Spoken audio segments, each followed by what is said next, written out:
कक्षा 9वीं के सभी विद्यार्थियों का स्वागत है साइंस सॉल्यूशन चैनल पर।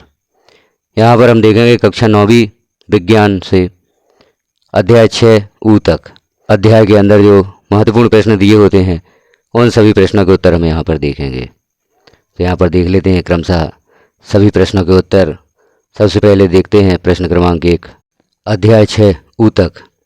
इसका प्रश्न क्रमांक पहला है, जो अध्याय के अंदर के प्रश्न है, ऊ तक क्या है? इसका उत्तर होगा कोशिकाओं का वह समूह जो आकृति में एक समान होती हैं तथा किसी निश्चित कार्य को एक साथ संपन्न करती हैं, ऊतक कहलाती हैं।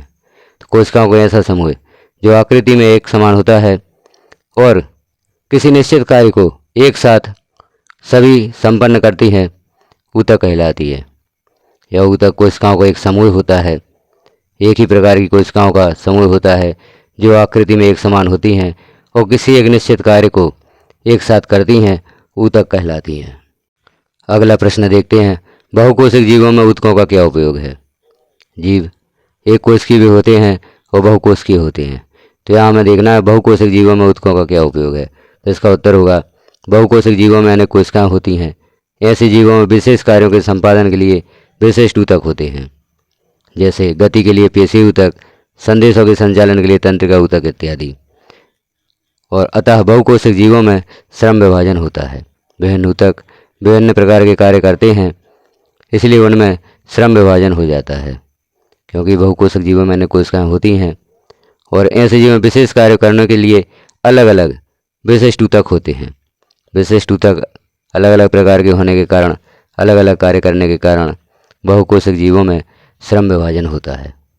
अध्याय के अंदर के प्रश्नों में अगला प्रश्न है, प्रकाश संश्लेषण के लिए किस गैस की आवश्यकता होती है? तो प्रकाश संश्लेषण जब पौधे करते हैं तो प्रकाश संश्लेषण क्रिया करने के लिए किस गैस की आवश्यकता होती है? तो इसका उत्तर होगा प्रकाश संश्लेषण के लिए कार्बन डाइऑक्साइड गैस की आवश्यकता होती है।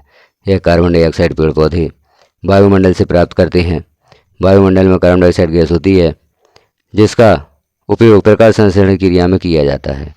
अब देख लेते हैं अगला प्रश्न, पौधों में बाष्पोत्सर्जन के कार्यों का उल्लेख करें। यहाँ बाष्पोत्सर्जन के पौधों में क्या कार्य होते हैं उनका उल्लेख किया जाना है। तो इसका उत्तर होगा पौधों में बाष्पोत्सर्जन के निम्नलिखित दो प्रमुख कार्य हैं। यह एक बहुत ही महत्वपूर्ण प्रश्न है। बाष्पोत्सर्जन की क्रिया से पौधों की शीतलता मिलती है। यह क्रिया जड़ों के द्वारा जल के अवशोषण में सहायक भी होती है।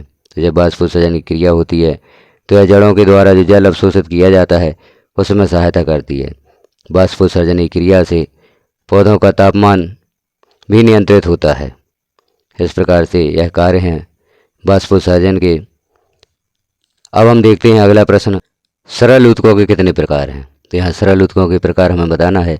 सरल ऊतकों के कितने प्रकार होते हैं? तो इसका उत्तर होगा सरल ऊतक 3 प्रकार के होते हैं। पहला होता है पेरेन्काइमा, दूसरा क्लोरेन्काइमा, तीसरा स्क्लेरेन्काइमा। इस प्रकार से सरल ऊतक के 3 प्रकार होते हैं, पेरेन्काइमा, क्लोरेन्काइमा और स्क्लेरेन्काइमा। अब हम देखते हैं अगला प्रश्न, पिर्रोह का शीर्षस्थ विभाज्य ऊतक कहाँ पाया जाता है? इसका उत्तर होगा पिर्रोह का शीर्षस्थ विभाज्य ऊतक तनों एवं शाखाओं के अग्रभाग में उपस्थित होता है तथा यह लंबाई में वृद्धि करता है।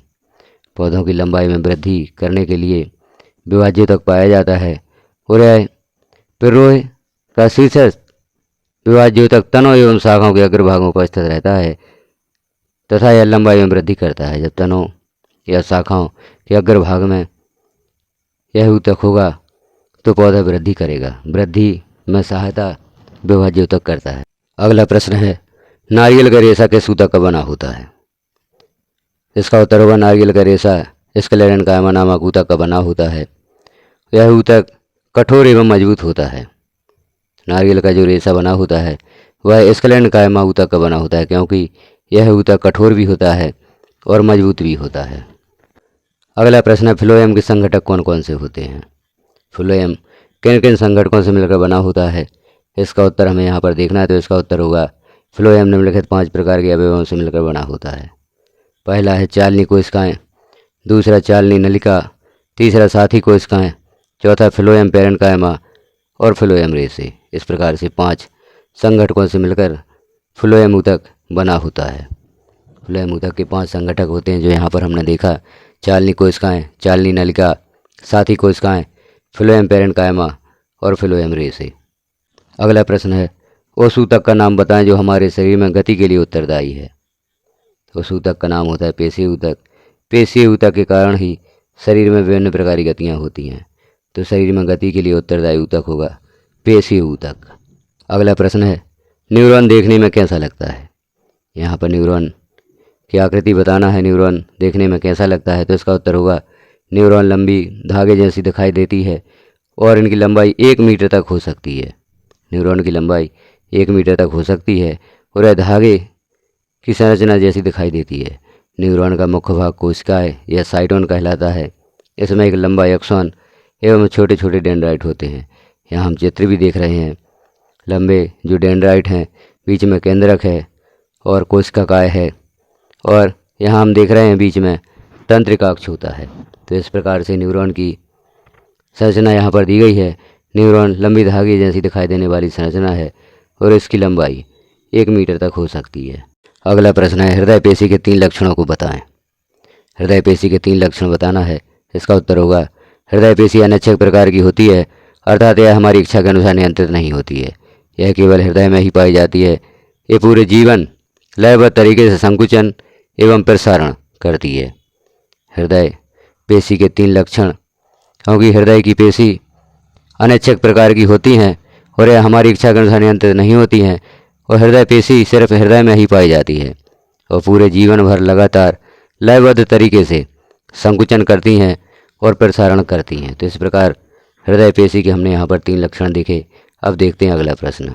अगला प्रश्न है, एरियोलर ऊतक के क्या कार्य हैं। इसका उत्तर होगा, यह अंगों के भीतर की खाली जगह को भरता है। यह आंतरिक अंगों को सहारा प्रदान करता है। यह ऊतकों की मरम्मत में सहायता करता है। तो यह एरियोलर ऊतक के कार्य हैं। यहाँ पर हमने 3 कार्य देखे। अंगों के भीतर जो खाली जगह होती है उसको भरता है, सभी अंगों को सहारा भी प्रदान करता है, और यह ऊतकों की मरम्मत में सहायता करता है। ऊतकों की टूट फूट जो होती है उसकी मरम्मत में एरियोलर ऊतक सहायता करता है।